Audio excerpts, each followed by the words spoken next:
గారు సార్ అంటే ఈ లాస్ట్ 2 వారాల నుంచి పెద్దగా సినిమాలు లేకపోవడం వల్ల ప్రొడ్యూసర్లు ఎవరో దొరకట్లే ఈ క్వశ్చన్ అడగడానికి. అంటే on the record, of the record మాట్లాడుతూ ఉంటాం నేను కానీ దొరికేసా ఈరోజు మీకు. మీరు దొరకరులేండి అంత ఈజీగా. కానీ సార్ అదే ఇప్పుడు ఇండస్ట్రీలో ఒక ఇష్యూ జరుగుతుంది. సార్ ఈ థియేటర్స్ బంద్ చేయాలని, అవును బంద్ చేయకూడదని. అవును మీరు చిన్న సినిమాలు, మీడియం రేంజ్ సినిమాలతో చేస్తున్నారు. ఇప్పుడు పెద్ద సినిమాతో, ఇప్పుడు రాజాసాబ్ లాంటి పెద్ద సినిమాతో అసోసియేట్ కూడా అయ్యారు. అవునండి. అసలు ఏంటి ఈ ఇష్యూ గురించి ఏంటి ఒపీనియన్ ఏంటి? అంటే మీ పర్సనల్ ఒపీనియన్ ఏంటి, ఇండస్ట్రీ పర్స్పెక్టివ్ ఏంటి? నా పర్సనల్ ఒపీనియన్ ఏంటంటే అండి, ఈ పర్సంటేజ్లు, రెంట్లు, షేర్లు వీటికన్నా కూడా ఆడియన్స్ దగ్గర నుంచి ఒక కంప్లైంట్ ఉంది సినిమాల మీద. దాన్ని మనం ఎంత సీరియస్గా తీసుకుంటున్నాం. అలాగే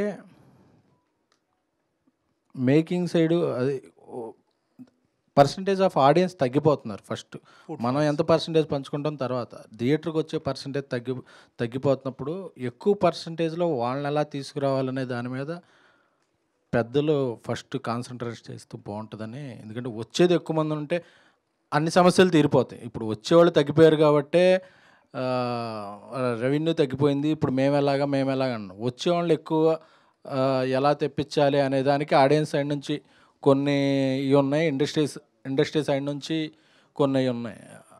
అవి రెక్టిఫై జరిగితే ముందు బాగుంటుంది అనేది నా ఇది. ఎందుకంటే ప్రతి చోట చూసేది ఏంటంటే టికెట్ రేట్స్ గురించి మాట్లాడుతున్నారు. అలాగే మధ్యలో ఈ పాప్కార్న్, కూల్ డ్రింక్స్ దీనివల్ల మేము దూరం అయిపోతున్నామని మాట్లాడుతున్నారు. దాన్ని ఎలా అడ్రస్ చేయాలి? అలాగే ఇతర స్టేట్స్లో ఫ్లెక్సిబుల్ టికెటింగ్ ఉంటుంది అక్కడ. ఎందుకంటే మార్నింగ్ షోకి వచ్చే ఆడియన్స్ తగ్గిపోతున్నారు, ఈవినింగ్ షోస్ బాగుంటున్నాయి, అలాగే వీకెండ్స్ బాగుంటున్నాయి.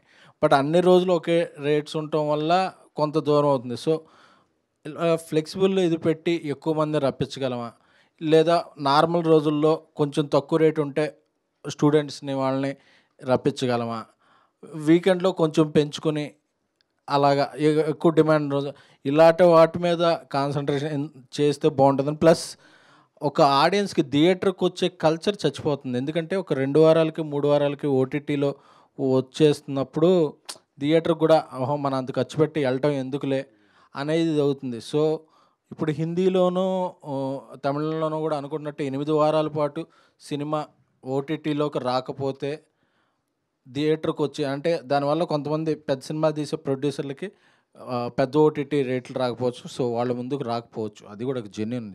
బట్ అలా అనుకుని అందరం 2 వారాలకి 3 వారాలకి ఇచ్చుకుంటూ వెళ్ళిపోతుంటే ఆడియన్స్ థియేటర్కి వచ్చేదే. అంటే మీరు చెప్పే ఇది నిజమైన ఎగ్జిబిటర్కి కానీ డిస్ట్రిబ్యూటర్కి కానీ మనం చేసే ఫేవర్ ఏంటంటే ఎంతకాలం దాన్ని ఓటీటీలో రాకుండా ఉంచితే అదే. ఎందుకంటే అప్పుడు థియేటర్కి ఎక్కువ ఈ సినిమా రావట్లేదు కాబట్టి మనం చూద్దామని కల్చర్ మళ్ళీ పెరుగుద్ది. లేదంటే ఆ పర్సంటేజ్ ఇంకా తగ్గిపోతుంటే ఇండస్ట్రీ ఇంకా గడ్డుగాలం ఉంటుంది. ఎందుకంటే అలాగే నాన్ థియేట్రికల్ రెవెన్యూ కూడా ఇప్పుడు తగ్గిపోయింది. బట్ అది మన ఆర్టిస్టులు అందరికీ కూడా పూర్తిగా ఇంకా ఇదోలా. సో వాళ్ళ రెమ్యునరేషన్స్ అలాగే ఉన్నాయి.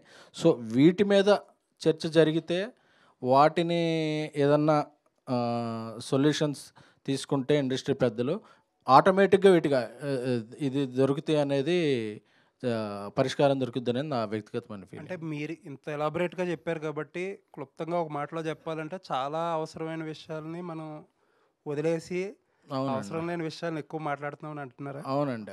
ఇప్పుడు గుండె నొప్పి వచ్చిందని పేషెంట్ హాస్పిటల్కి వస్తే అడిగి ఫేషియల్ చేద్దామా, పెడిక్యూర్ చేద్దామా అన్నట్టు ఉంది. అసలు ఫస్ట్ మనం చూసుకోవాల్సిన రూట్ దీంట్లో చాలా ప్రాబ్లమ్స్ ఉన్నాయి, వాటిని అడ్రస్ చేయట్లేదు మనం. అది నా పర్సనల్ ఫీలింగ్ అండి, కొంతమంది ఫీల్ అవ్వచ్చు. Thank you.